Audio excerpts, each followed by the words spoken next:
Mlikubaliana niongee kama ODM sasa. Nasikia afikirie Linda akisema kwamba ground tukuje pamoja, ODM ikuwe moja. Sisi watu wa Linda mwananchi, sisi hatukuleta ugomvi ndani ya chama, sisi hatukugawanyisha chama. Wale ambao walileta mugawanyiko kwa chama ni wale watu wa Linda Ground. Hao ndio walifukuza Sifuna, hao ndio walifukuza Osotsi, na hao pia ndio walilazimisha ODM atiende fanye kazi na UDA. Kwa hivyo sisi tunasema hivi kama Linda mwananchi, kama mnataka tuongee na nyinyi, ni lazima tutawapatia masharti. Niseme hiyo masharti.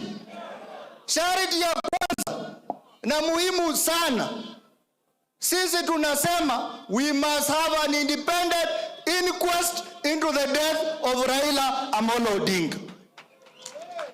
Ya pili, the Linda Ground must publicly declare that the 10 points agenda President William Ruto has failed to implement the 10 points agenda as desired by Raila Amolo Odinga. Ya tatu, hiyo mazungumzo ambao wanasema ati wanataka wakuwe na mkataba na UDA wasimamishe mara moja.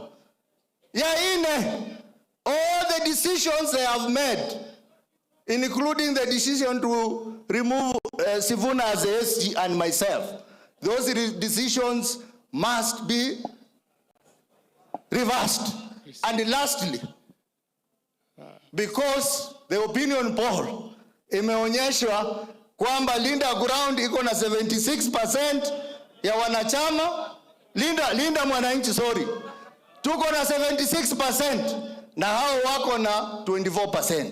Tunasema hivi, we want an election, we want an NDC to choose the national officials of the party, but for now our party leader is James Aguri Orengo. Asante Senator. Is Sifuna. Na ya mwisho, ya mwisho, nimesikia ati wameadvertise ati wanauliza wale watu watasimama kura kwa kiti ya ODM. I want to tell the ODM members, now that we have 76% and above, don't dare, pesa yako itakulika. Asanteni sana, Mungu awabariki. Asante sana Mheshimiwa Osotsi, asante.